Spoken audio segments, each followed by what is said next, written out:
ये बाण मेरी आराध्य देवी ने दिए हैं प्रभु। इन बाणों के लक्ष्य पर जो शत्रु होगा उन सभी का नाश हो जाएगा प्रभु। परंतु इतने भीषण युद्ध में तुम अपने शत्रुओं को पहचानोगे कैसे बारबरीक? सभी शत्रुओं पर लक्ष्य साधना इतना सरल कार्य नहीं। यदि तुमने अपने इन बाणों का संधान किया तो तुम्हारे मित्र भी मारे जा सकते हैं, और वो निरपराध भी जो इस युद्ध में भाग नहीं ले रहे। इसलिए मुझे ये 3 बाण दिए गए हैं प्रभु। मेरे पहले बाण में भरी लाल भस्म मेरे सभी मित्रों और सहयोगियों को चिन्हित करेगी। मेरा दूसरा बाण उन सभी को चिन्हित करेगा जो इस युद्ध में भाग नहीं ले रहे या निष्पक्ष हैं।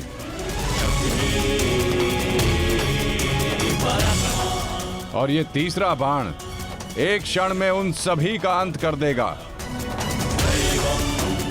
जिन्हें मैंने चिन्हित नहीं किया, अर्थात मेरे शत्रुओं का नाश। असंभव, मैं नहीं स्वीकारता। प्रत्यक्ष को प्रमाण की आवश्यकता नहीं है माधव। मैं यहां हूं, आप यहां हैं, और मेरे बाण भी। आप चाहें तो मेरा परीक्षण यहीं ले सकते हैं, बस लक्ष्य बताएं। तो ठीक है बारबरीक, लक्ष्य भी तुम्हारे समक्ष प्रस्तुत है। इस वृक्ष को देख रहे हो? इस वृक्ष के सभी सूखे पत्तों को अपना लक्ष्य बनाओ। परंतु स्मरण रखना बारबरीक, इस वृक्ष का कोई भी हरा पत्ता या कोई भी अध सूखे पत्ते का लक्ष्य भेदन नहीं होना चाहिए। स्वीकार है? आदेश का पालन होगा।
सभी अनचिन्हित पत्रों का लक्ष्य भेद हो।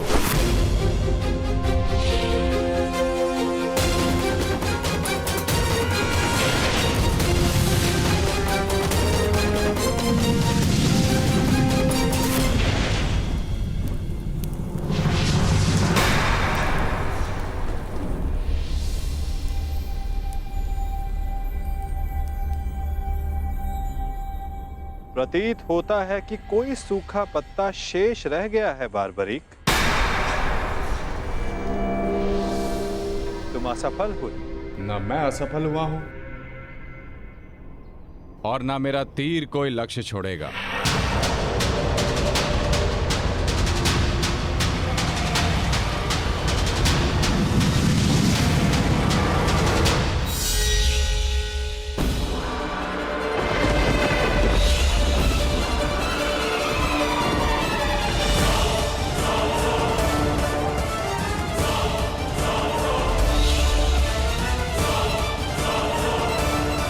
आपके चरण मेरे बाण के लक्ष्य के मध्य में आ रहे हैं प्रभु। आपसे निवेदन है कि आप अपने चरण हटाइए प्रभु, अन्यथा ये आपके चरण को भेद देगा। तो क्या ये बाण अपना लक्ष्य भेदने के लिए मेरे पांव पर आघात कर सकता है? जी प्रभु, शीघ्र अपने चरण हटाइए।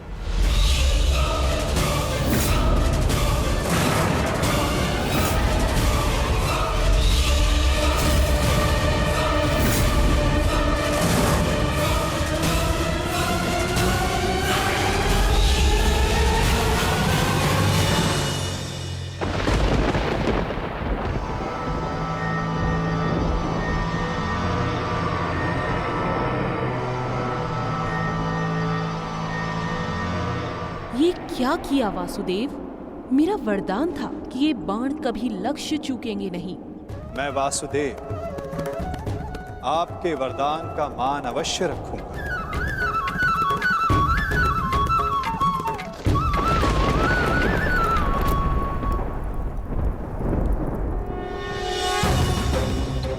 देवी, आपका ये बाण मेरा चरण भेद नहीं पाया, परंतु अब से मेरे शरीर का ये भाग सबसे दुर्बल होगा।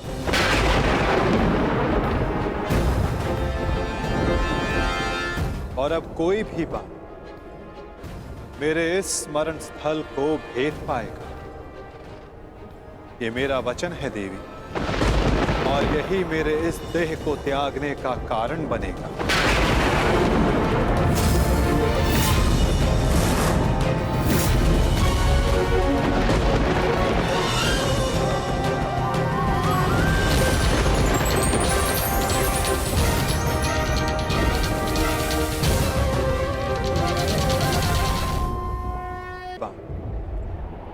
मेरे इस स्मरण स्थल को भेद पाएगा।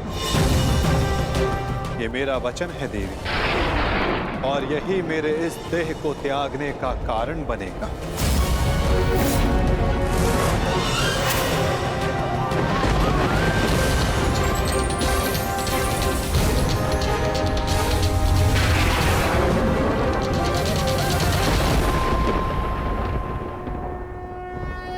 परंतु क्यों माता, आपने उस पत्ते पर पांव क्यों रखा? ऐसी क्या आवश्यकता थी आपको? मैंने जो किया उसकी आवश्यकता थी पार्थ, और अब जो मैं करने जा रहा हूं उसकी भी आवश्यकता है। परंतु मैं ऐसा करना नहीं चाहता था पार्थ। ये सत्य है कि बारबरीक के ये 3 बाण अमोघ हैं। ये हमारे लिए शुभ समाचार है ना माधव? हाँ, परंतु धर्म के लिए ये सबसे अशुभ समाचार है विकोदर।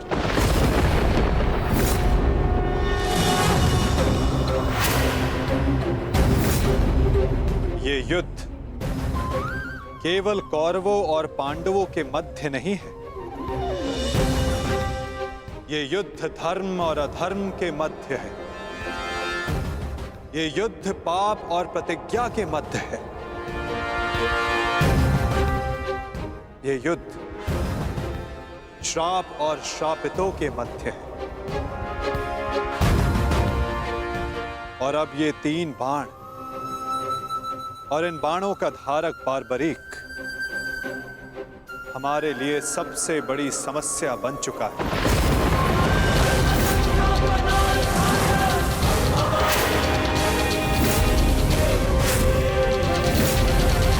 इसी कारण बारबरीक का अंत अब अनिवार्य है।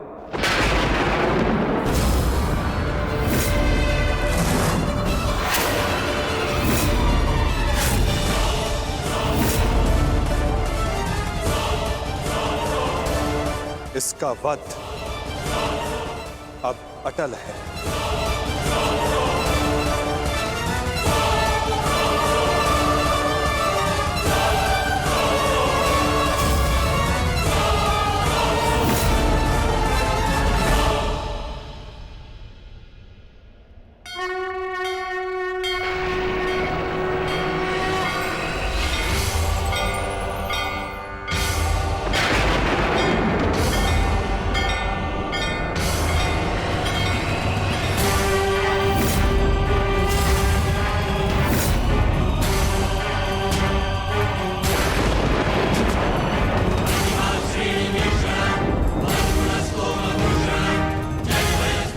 नहीं,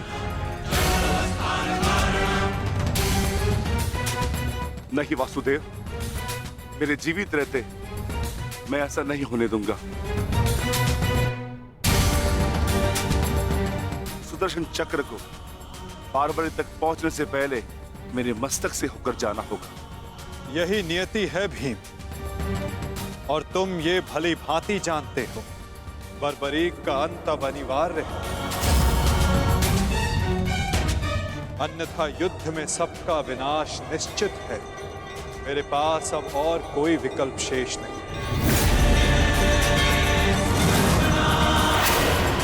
मुझे बारबरीक का अंत करना ही होगा।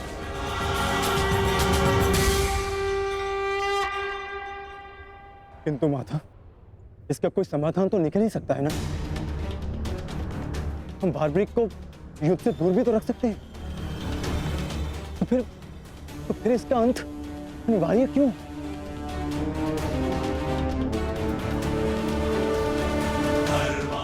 मैं अपने पुत्र को इसी क्षण जाने का आदेश दे दूंगा। मेरी आपसे विनती है प्रभु, मेरे पुत्र को उस कर्म का दंड मत दीजिए जो उसने अभी तक किया ही नहीं। मेरे पुत्र पर सुदर्शन चक्र का प्रयोग ना करे वासुदेव, मेरी विनती है आपसे।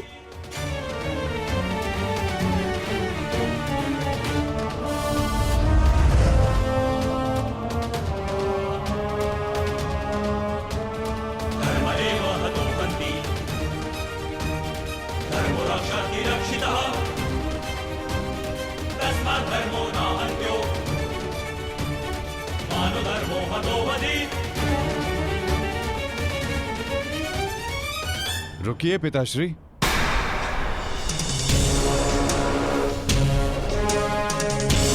मैं यहां खाली हाथ लौटने नहीं आया था पिताश्री, मुझे इस युद्ध में भाग लेना ही है। मौन रहो तुम, तुम्हें अनुमान भी है तुम क्या बोल रहे हो? कदाचित मैं दृष्टा कर रहा हूं पिताश्री, परंतु मैं एक योद्धा भी हूं, और एक सच्चा योद्धा युद्ध भूमि से विजय प्राप्त करके लौटता है या वीर गति पाकर।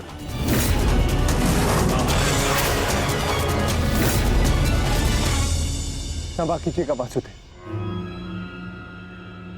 परंतु युद्ध में बारबरीक के भाग लेने से हमें क्या हानि होगी? बारबरीक हमारे पक्ष से युद्ध करेगा, हानि तो केवल कौरवों को होगी वासुदेव। नहीं युधिष्ठिर, जो तुम्हें दिख रहा है वो सत्य नहीं है। क्यों बारबरीक, मैंने उचित कहा ना? मैं समझा नहीं वासुदेव। बारबरीक निश्चित रूप से हमारे पक्ष में लड़ेगा, तो इसमें क्या संदेह है? क्यों पौत्र? सत्य यह है कि मैं इस युद्ध में निर्बल पक्ष की ओर से भाग लूंगा।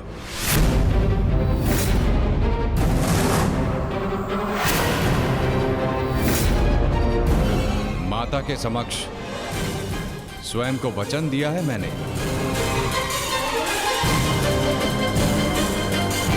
परंतु समस्या क्या है वासुदेव?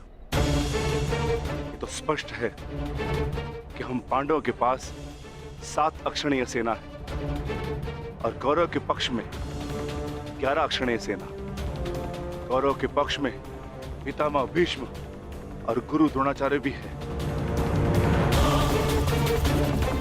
शक्ति गणना के अनुसार कौरव का पलड़ा हमसे अधिक भारी है, इसलिए बार्बरिक हमारे ही पक्ष में युद्ध लड़ेगा। विनाश तो होगा प्रभु, परंतु केवल कौरवों का। मैं आपको वचन देता हूं, मेरे परिवार को हानि पहुंचने से पूर्व मैं अपना शीर्ष आपके चरणों में रख दूंगा। तुम सत्य नहीं देख पा रहे हो वीर। तुम जानना चाहते हो बार्बरी, यदि तुमने इस युद्ध में भाग लिया तो क्या होगा?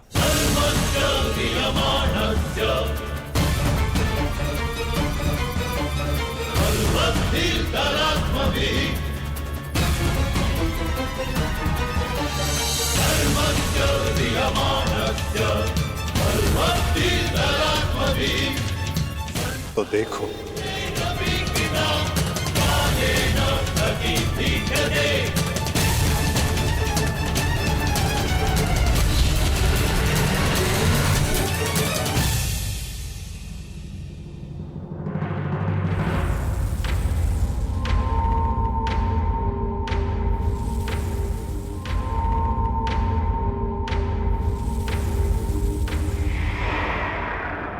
तुम्हारा स्वयं को दिया गया वचन इस युद्ध को किसी भी दिशा में जाने नहीं देगा बार्बरी। इस युद्ध का संतुलन बिगाड़ देगा। तुम निश्चित रूप से आरंभ में पांडवों के पक्ष में रहोगे, क्योंकि आरंभ में पांडव कौरवों से निर्बल होंगे, परंतु शीघ्र ही ये परिस्थिति बदल जाएगी बार्बरीक।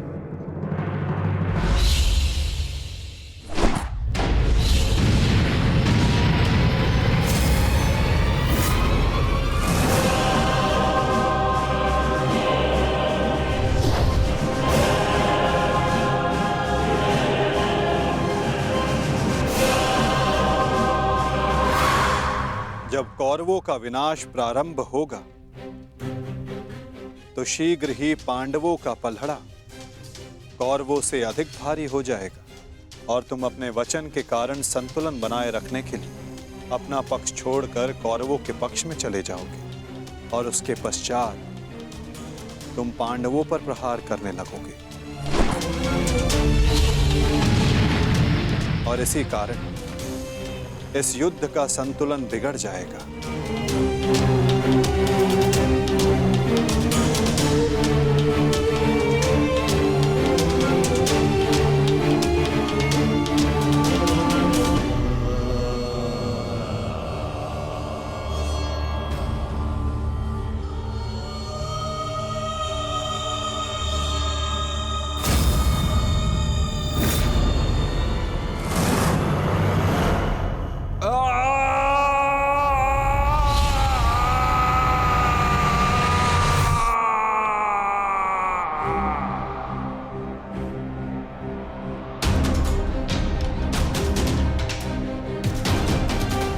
यही सत्य है बार्बरीक। यदि तुम इस युद्ध में हुए तो यही होगा।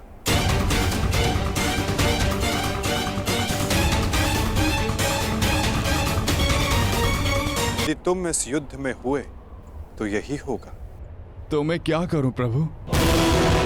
संसार का हर योद्धा अपना युद्ध चुनता है, क्या मुझे ये युद्ध चुनने का अधिकार नहीं?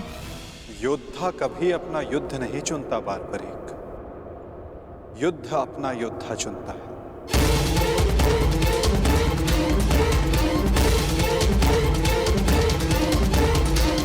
तो आदेश दें प्रभु, मुझे क्या करना है?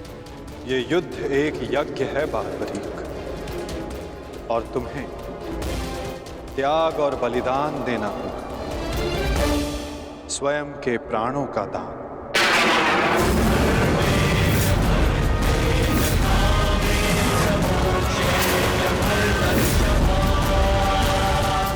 पौत्र नहीं। नहीं माता, नहीं। आप ही कहते हैं ना प्रभु कि प्रत्येक मनुष्य के जीवन का कोई ना कोई लक्ष्य होता है। मेरी बस एक ही इच्छा थी कि मैं भी इस युद्ध में भाग लूं। मैं भी इस युद्ध को देखना चाहता था, इसका साक्षी बनना चाहता था। भगवान श्याम को अपना धर्म निभाते देखना चाहता था। क्या मेरी ये इच्छा अधूरी रह जाएगी? मैं वचन देता हूं बारबरी, इस युद्ध का साक्षी बनने की तुम्हारी इच्छा मैं अवश्य पूर्ण करूंगा। यदि इस युद्ध में तुम मेरी सहायता करना चाहते हो बारबरिक, तो तुम्हें स्वयं को इस युद्ध से विरक्त करना होगा, और इसका केवल एक ही मार्ग है जो तुम भली भांति जानते हो।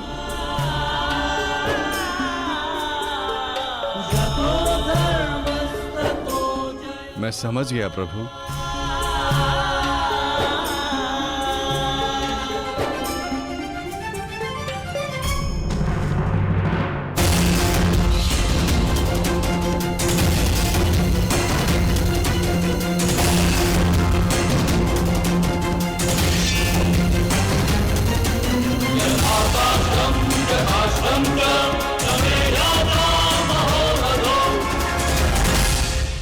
मैं घटोत्कच पुत्र महाबली भीम पौत्र बर्बरीक स्वेच्छा से अपना शीश भगवान कृष्ण के चरणों में भेंट करता हूं।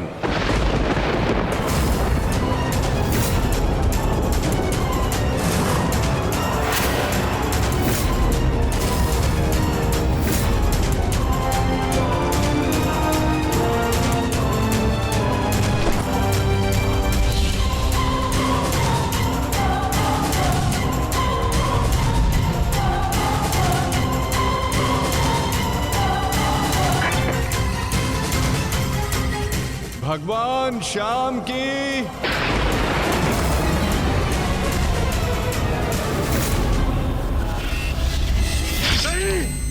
पुत्र बारबरिक,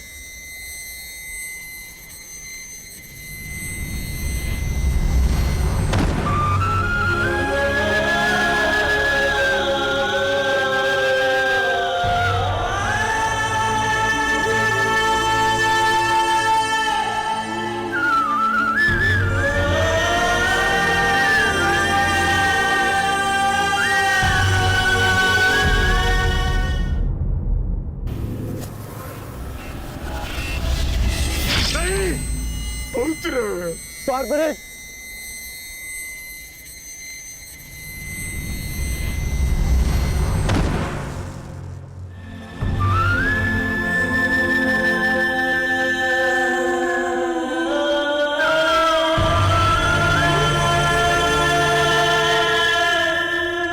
मेरे पुत्र की कामना थी इस युद्ध का साक्षी बनने की, वो भी अधूरी रह गई।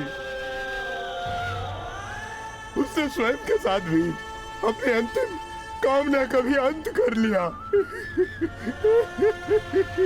नहीं घटोत्कच, ये अंत नहीं, प्रारंभ है। बारबरीक की अंतिम इच्छा अवश्य पूर्ण होगी। श्री कृष्ण गोविंद हरे मुरारी, हे नाथ नारायण वासुदेवा।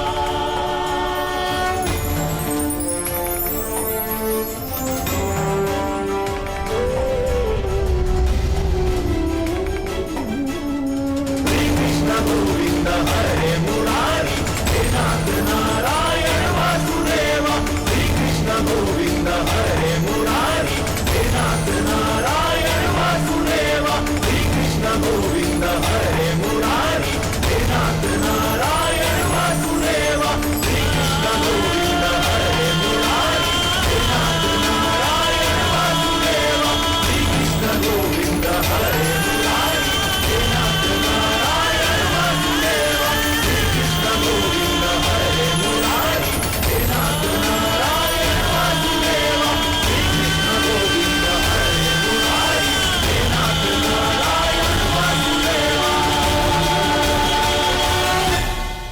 बार्बरीक इस महाभारत का एक महत्वपूर्ण कार्य पूर्ण करेगा। बार्बरीक का ये त्याग, ये बलिदान व्यर्थ नहीं जाएगा।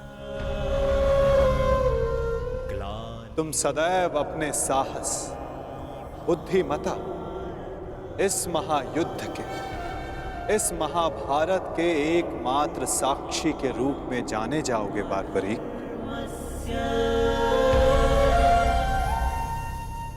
संसार तुम ही से जानेगा कि इस महायुद्ध में जो कुछ भी हुआ धर्म के अनुसार हुआ, और इस संसार के अंत तक तुम इस धर्म युद्ध के साक्षी रहोगे बार्बरीक। तुम्हारे इस निस्वार्थ बलिदान के लिए तुम्हें सदा आदर दिया जाएगा बार्बरीक,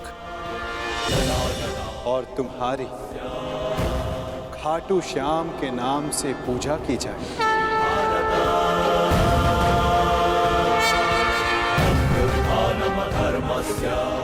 तुम हर उस निर्बल की सहायता करोगे जो तुम्हारे समक्ष सहायता मांगने आएगा।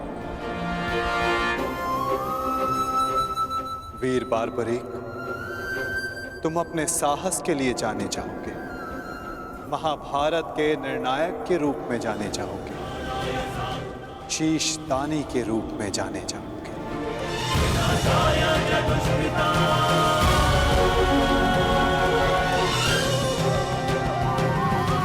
इस युद्ध रूपी यज्ञ में यही नियति है विजय की।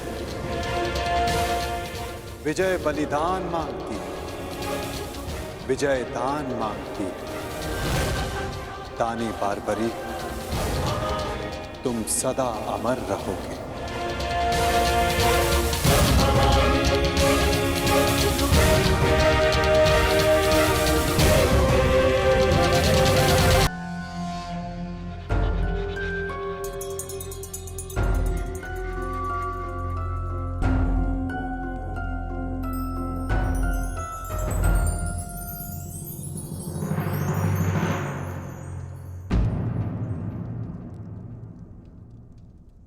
सूर्यदेव, आप?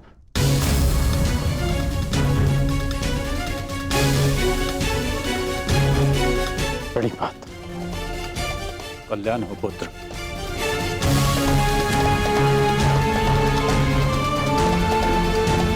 ऐसी क्या आवश्यकता आन पड़ी कि आपको इस समय मेरे समक्ष आना पड़ा?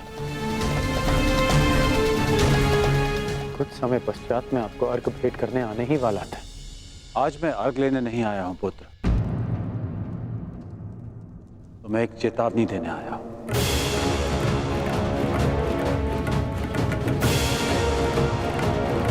और वो ये, तुम कल प्रातःकाल मुझे अर्घ भेंट करने मत आना। और यदि तुम मुझे अर्घ भेंट करने आए तो तुम अपना सर्वस्व खो बैठोगे।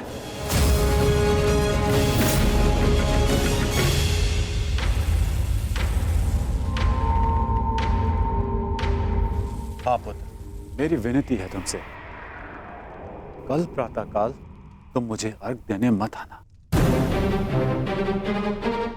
तो मैं तो आपको बचपन से अर्घ देते आया हूं। तो आज अचानक ऐसा क्या हो गया कि आप मुझे अर्घ देने से रोक रहे हैं? तुम्हारा वचन पुत्र, तुमने प्रतिज्ञा ली है, सूर्य को अर्घ देते समय यदि कोई भी तुमसे कुछ भी मांगेगा तो वो तुम उसे दान में दे दोगे। कल का अर्घ तुम्हें कुछ ऐसा दान देने पर विवश कर देगा जिससे तुम मेरा दिया हुआ आशीर्वाद सदैव के लिए खो बैठोगे। देवराज इंद्र ने तुम्हें परास्त करने के लिए षड्यंत्र रचा है। वो कल प्रातःकाल तुमसे दान मांगने आएंगे और दान में वो तुमसे कवच और कुंडल मांगे। तुम्हें ज्ञात है पुत्र? मुझे ज्ञात नहीं, परंतु आपको चिंतित देख के आभास हो गया। और यदि स्वयं मेरे पिताश्री मुझे चेतावनी देने आए हैं कि इंद्रदेव मुझसे दान मांगने आएंगे, तो इसका सीधा संबंध अर्जुन से होता है, इंद्रदेव का पुत्र अर्जुन। और उसमें कोई बुराई भी नहीं, क्योंकि हर पिता अपने पुत्र की भलाई चाहता है। यदि इतना समझते हो तो ये भी समझ लो पुत्र कि ये पिता भी यही चाहता है कि उसके पुत्र के साथ कोई अन्याय ना हो, कोई छल ना हो। मेरी विनती है तुमसे, कल प्रातःकाल मुझे अर्घ देने मत आना। पहले भी मैं तुम्हारे साथ बहुत अन्याय कर चुका हूं पुत्र, परंतु अब और अन्याय नहीं। कहो पुत्र, अपने पिता की बात मानोगे? कल प्रातःकाल अर्घ देने नहीं आओगे ना? मुझे उत्तर दो पुत्र, मुझे उत्तर दो। प्रश्न उत्तर का समय नहीं बचा है। मनुष्य का कर्म उसके हर प्रश्न और उत्तर से बड़ा होता है। और अब आपके कर्म का समय हो गया है। अंधकार में डूबे समस्त संसार को आपको प्रकाश देना है। आप अपना कर्म और धर्म निभाइए और मैं अपना कर्म और धर्म निभाऊंगा। बस आपसे एक प्रार्थना है कि अब ये अन्याय मत होने दीजिएगा कि संसार कहे कि कर्ण ने अपने जन्मदाता को अपना धर्म करने से रोक दिया।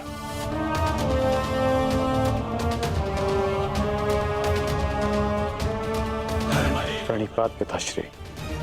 मुझे आशा है पुत्र तुम मेरी विनती स्वीकार कर। कल्याण हो तुम्हारा।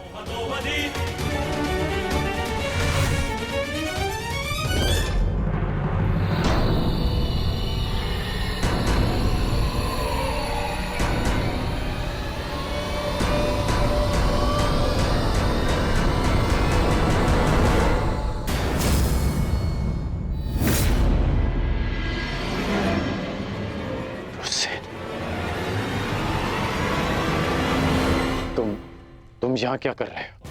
मैंने सब सुन लिया।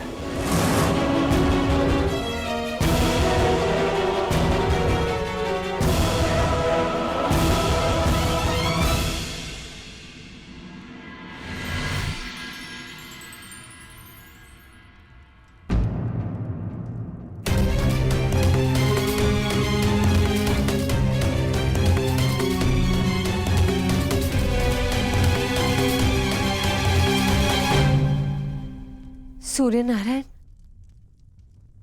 आप यहाँ?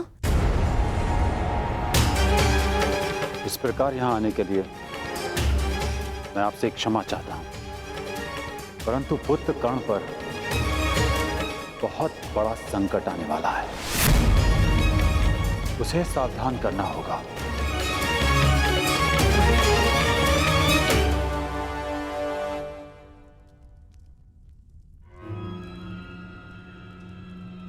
आप सूर्यपुत्र हैं, परंतु ये कैसे संभव है?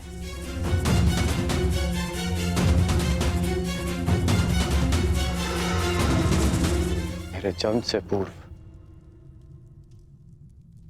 एक स्त्री को वरदान मिला था कि वो किसी भी देवता का आवाहन करके कोई भी वरदान पा सकती थी। उस स्त्री को विश्वास नहीं हुआ और उसने इस वरदान को परखने का प्रयास किया। उसने सूर्यदेव का आवाहन किया और वरदान से बद्ध सूर्यदेव को उन्हें पुत्र देना पड़ा।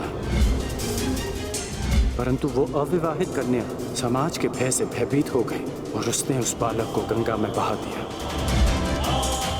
वो बालक मैं था, जिसे पिता अविरत ने पाला।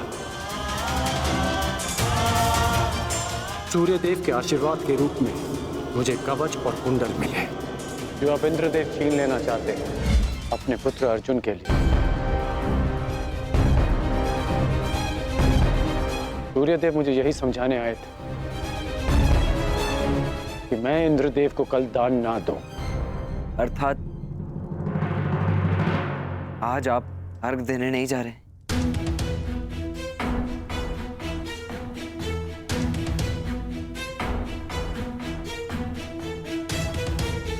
नहीं, मैं अवश्य जाऊंगा।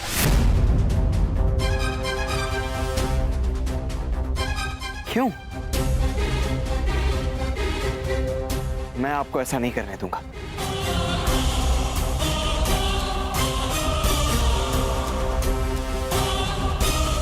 मुझे क्यों नहीं जाना चाहिए? एक दान के भय से अपना संकल्प तोड़ दो, अपना सम्मान खो दो? नहीं पुत्र, ये सूत पुत्र ऐसा कायर नहीं है। आप स्वयं के साथ ऐसा अन्याय कैसे होने दे सकते हैं पिताश्री? आप भली भांति जानते हैं आपके साथ छल होने जा रहा है। फिर भी वो सूर्यदेव जिन्होंने आपको अपना नाम कभी नहीं दिया, जिस पर आपका अधिकार था, वो सम्मान कभी नहीं दी, फिर भी आप उन सूर्यदेव के सम्मान के लिए इंद्रदेव के बिछाए जाल में फंसने जा रहे हैं। पिताश्री, ये कवच आपकी सबसे बड़ी सुरक्षा है और आप इसे इंद्रदेव को दान में दे देंगे। क्यों? केवल सूर्यपुत्र होने के सम्मान के लिए? नहीं, एक सूत पुत्र होने के अभिमान के लिए।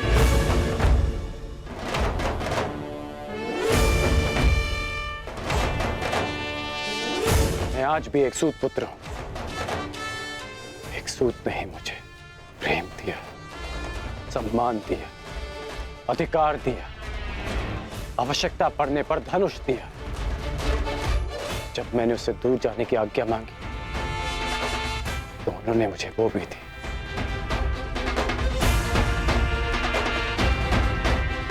तुमने ठीक कहा पुत्र कि जिन सूर्यदेव ने मुझे मेरा नाम, मेरा सम्मान नहीं दिया, मैं उनके एक उपहार के लिए ऋणी क्यों रहूं? पुत्र, तुमने पूर्णतः अपने पिता को नहीं पहचाना। मैं अपनी सुरक्षा के लिए कवच और कुंडल पर निर्भर नहीं हूं।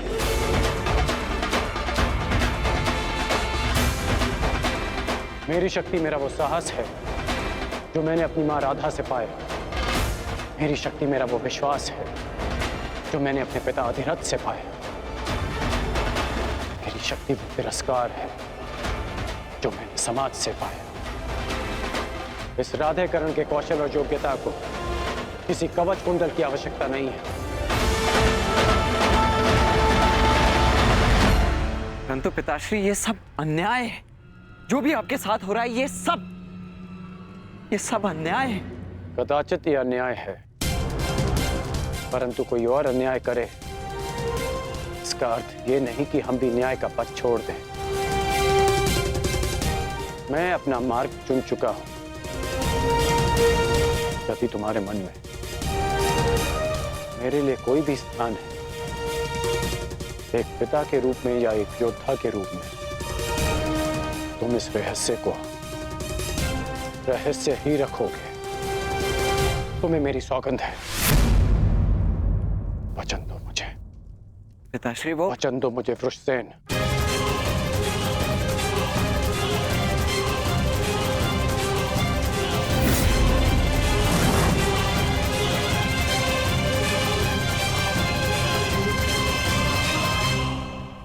सूर्योदय का समय हो गया है और मेरे अर्घ देने का भी। अब तुम जा सकते हो।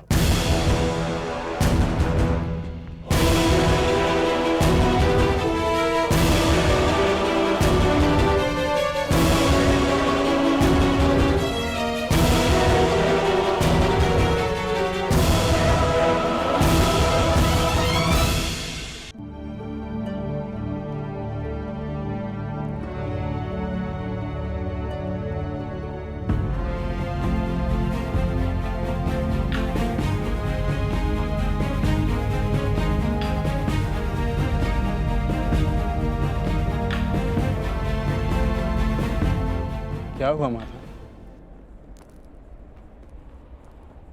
समय हो गया है, परंतु अभी तक सूर्यदेव उदित नहीं हुए। क्योंकि कदाचित ये उदय होने का उचित समय नहीं है पार्थ। मैं समझा नहीं माता। सूर्यदेव का उदित होना अनिवार्य है, प्रकृति का नियम है। भला इसके विरुद्ध कौन जा सकता है?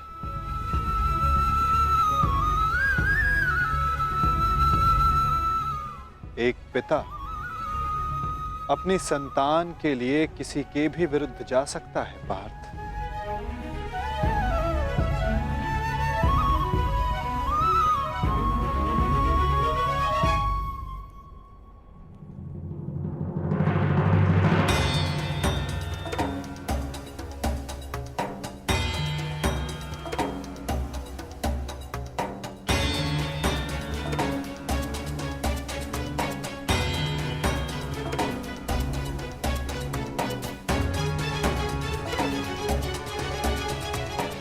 प्राणिपात वासुदेव।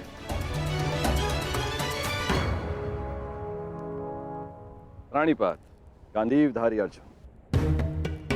प्राणिपात, परंतु मैंने आपको पहचाना नहीं ब्राह्मण देव। महान व्यक्ति के पास समय ही कहाँ होता है किसी और से परिचित होने के लिए, परंतु महान व्यक्ति से समस्त संसार परिचित रहता है। वासुदेव का पराक्रम और अर्जुन के शौर्य से ऐसा कौन है इस संसार में जो परिचित ना हो?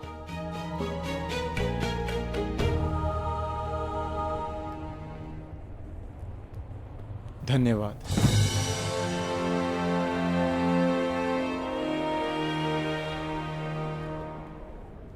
मेरा आशीर्वाद है अर्जुन, इस महाभारत के युद्ध में तुम्हारी विजय निश्चित है। तुम अपने शौर्य से अपने शत्रु पर विजय प्राप्त करो।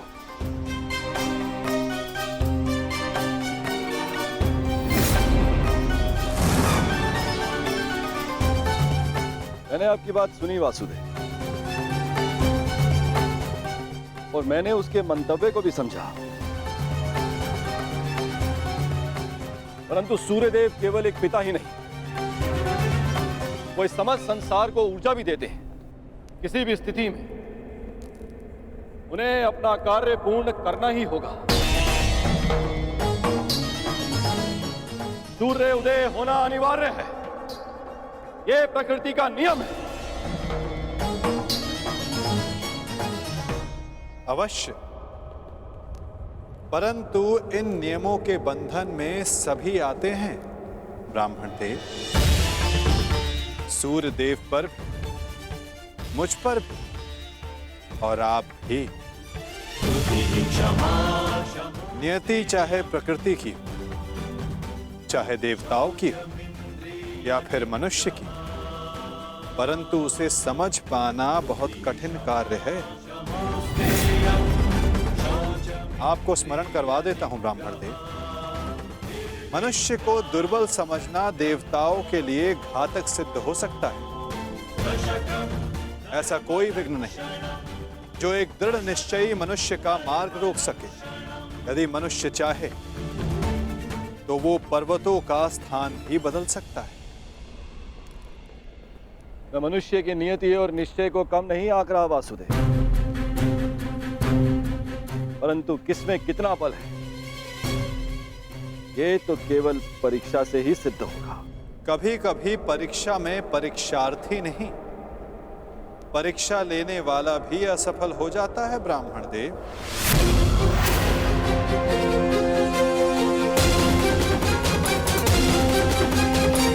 कभी परीक्षा में परीक्षार्थी नहीं, परीक्षा लेने वाला भी असफल हो जाता है ब्राह्मण देव।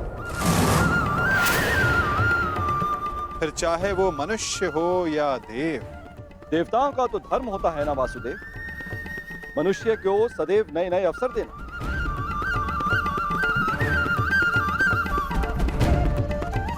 उचित कहा आपने ब्राह्मण देव, परंतु अवसर में यदि छल और भेदभाव आ जाए तो वो अवसर नहीं होता।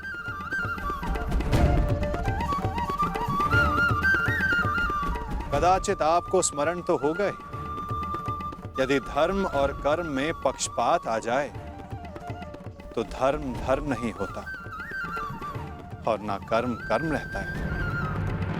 एक पिता का धर्म होता है सदैव अपने पुत्र के हित में देखना, और एक पिता के अंधे पुत्र प्रेम के कारण ही ये महाभारत हो रही है ब्राह्मण देव।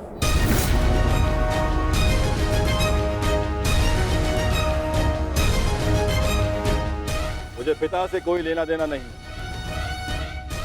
देखना यह है कि क्या एक पुत्र अपना धर्म निभा पाता है या नहीं।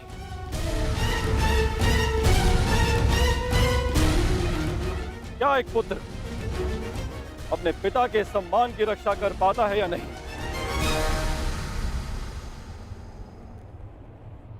आज्ञा दें वासुदेव, मेरा प्रस्थान करने का समय हो चला है।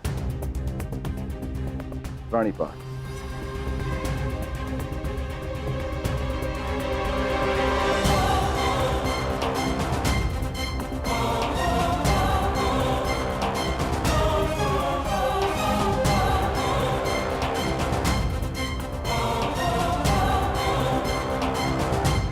विजयी भव वत्स, विजयी भव।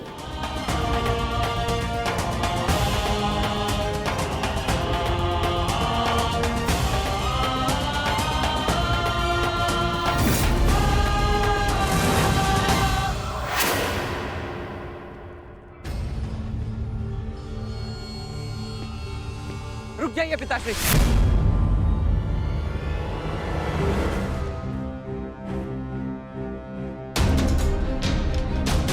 मत जाइए, अपने साथ ऐसा अन्याय मत होने दीजिए। सूर्यदेव ने आपके साथ जो अन्याय किया उसके पश्चात आप ऐसा कैसे कर सकते हैं? मैं ये सब इसलिए कर रहा हूं क्योंकि ये मेरा धर्म है, एक सूत का धर्म। हम सूत सदा देते आए हैं, युद्ध में सारथी बनकर सुरक्षा देते हैं, राज्य को समय पर कर देते हैं। आज एक सूर्य पुत्र के सम्मान का नहीं, एक सूत पुत्र के सम्मान का प्रश्न है। वो सूत पुत्र जिसने दान में मांगी हर वस्तु देने का वचन दिया है, आज मुझसे कोई मेरे कवच और कुंडल क्या प्राण भी मांगेगा तो मैं दे दूंगा।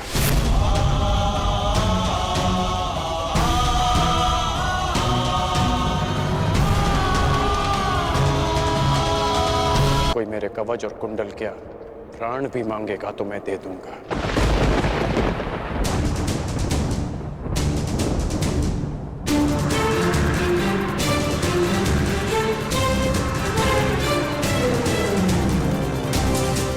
नहीं पिताश्री, मैं आपको ऐसा नहीं करने दूंगा, चाहे कुछ भी हो जाए।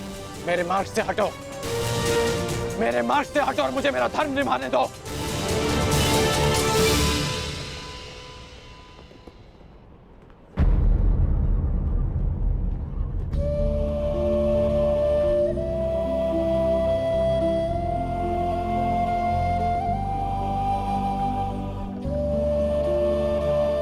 कदाचित स्वयं को सूत पुत्र सिद्ध करने का यही मार्ग है कि मैं सूर्य से मिले इस आशीर्वाद को स्वयं से सदा के लिए दूर कर दूं।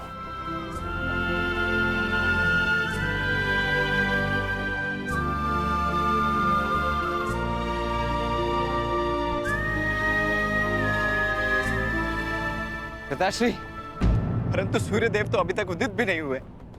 सूर्य देखे बिना उन्हें अर्घ कैसे देंगे पिताश्री?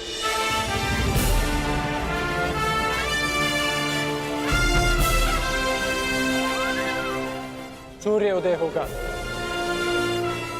और उनका प्रकाश पहले से अधिक तीव्र होगा,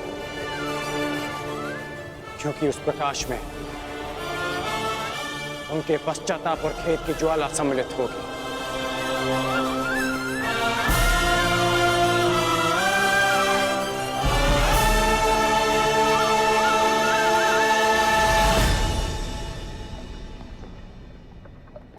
पश्चाताप तो मुझे भी है पिताश्री कि मैं आपको कभी ठीक से समझ ही नहीं पाया। परंतु मैं आपको स्वयं के साथ ये अन्याय नहीं करने दूंगा। केवल एक ही व्यक्ति है जो इस अन्याय को होने से रोक सकता है। हाँ,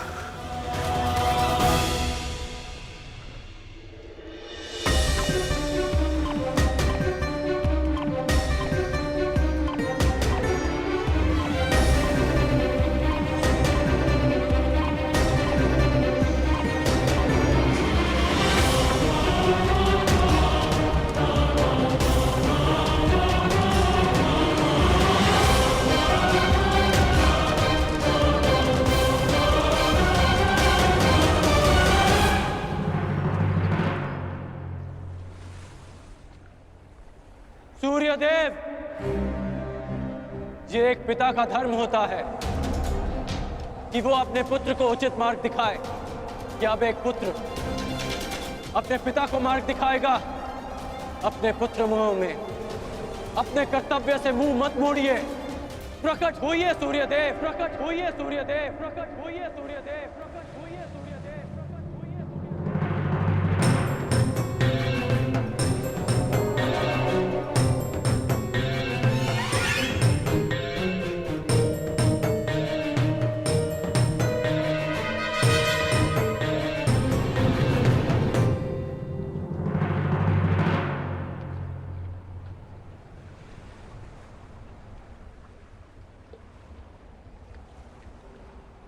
सूर्यदेव ने ना उदय होने का प्रण लिया है कर्ण।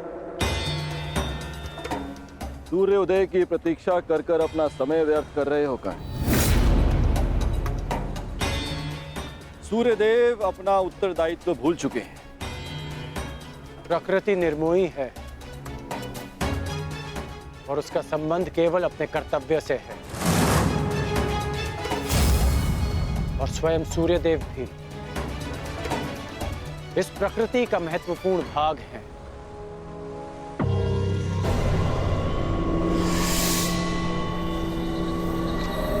उन्हें आना होगा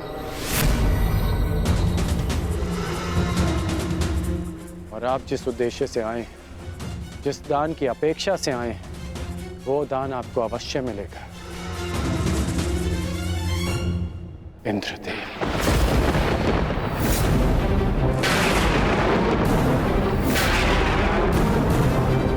आपने एक भिक्षुक की मर्यादा का उल्लंघन किया है। अपने वास्तविक रूप में आइए इंद्रदेव।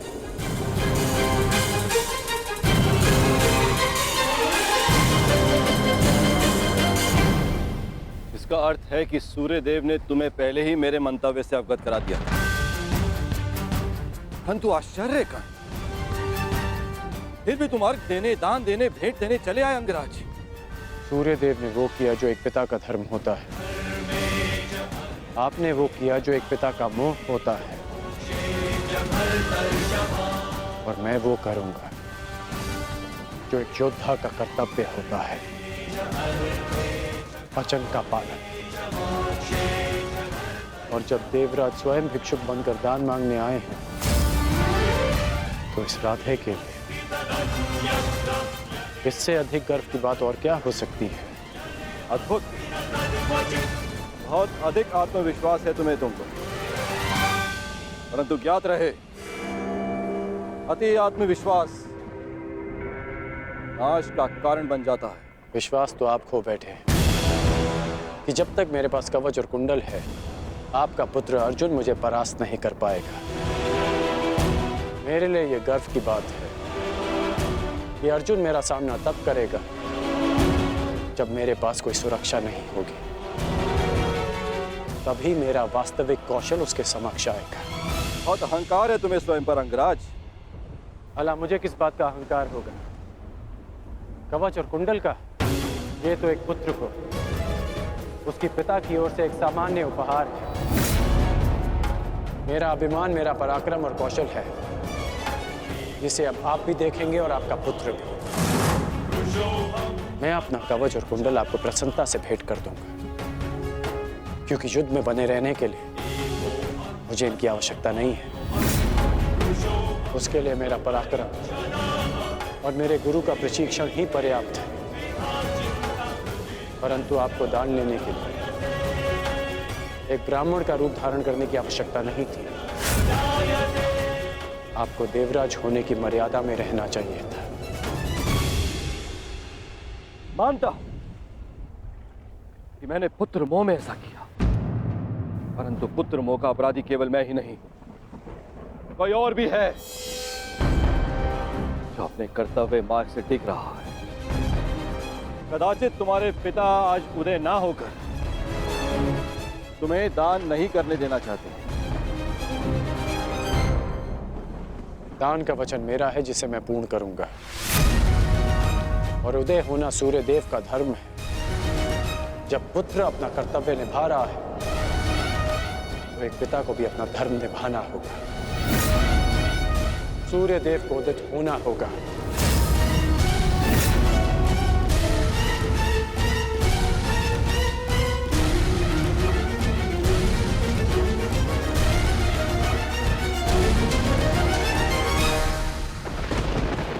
इस संसार को प्रकाश का दान देने का समय आ गया है। पिता वो होता है जो जीवन देता है। आप केवल कर्ण के पिता नहीं, इस जगत के पिता हैं। क्योंकि यह जगत आपके प्रकाश और ऊर्जा से जीवन पाता है। फिर आप ऐसा कैसे कर सकते हैं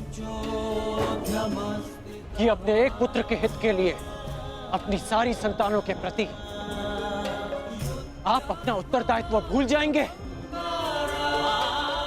मैं जानता हूं कि आप केवल मेरी रक्षा करना चाहते हैं, परंतु स्मरण रहे सूर्यदेव कि एक श्रेष्ठ पिता वो नहीं होता जो अपने पुत्र के समक्ष ढाल बनकर खड़ा रहे, बल्कि एक श्रेष्ठ पिता वो होता है कि जो संसार के दिए घावों का सामना करने में अपने पुत्र को सक्षम बना।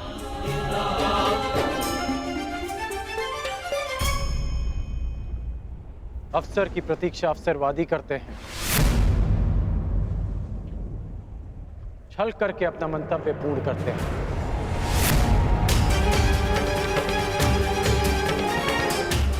परंतु वीर हर पल को अवसर बना देता है। जिस प्रकार सूर्य को छाया के लिए मेघों की आवश्यकता नहीं, उसी प्रकार इस सूर्य पुत्र को किसी कवच की आवश्यकता नहीं।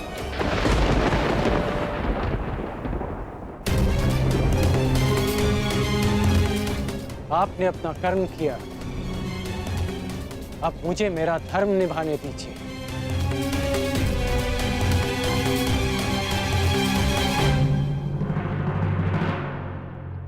वासुदेव! वासुदेव! वासुदेव! क्या आप मुझे योग्य नहीं समझते कि मैं अपने जीवन का निर्णय स्वयं ले सकूं? अगर आपको मुझ पर विश्वास है तो ये निर्णय मुझे लेने दीजिए, ये दान मुझे देने दीजिए पिताश्री। क्या आप ये चाहते हैं कि इस युद्ध के पश्चात सारा संसार ये कहे कि कर्ण ने यह युद्ध अपने कौशल से नहीं, अपने पिता के दिए कवच के बल से जीता है? मेरा विश्वास कीजिए कि इस युद्ध को जीतने के लिए मेरे साथ जो अन्याय हुआ है और जो परिवर्तन मैं चाहता हूं, वो ही पर्याप्त है। मेरा विश्वास कीजिए कि मुझे ये दान देने में कोई खेद नहीं रहेगा। आपको आपके पुत्र के इस दान पर गर्व होगा। जागिए पिताश्री, जागिए, इस संसार के सामने इस दान का साक्षी बनिए। मेरा आह्वान है कि आप उदित हो, उदित होइए पिताश्री।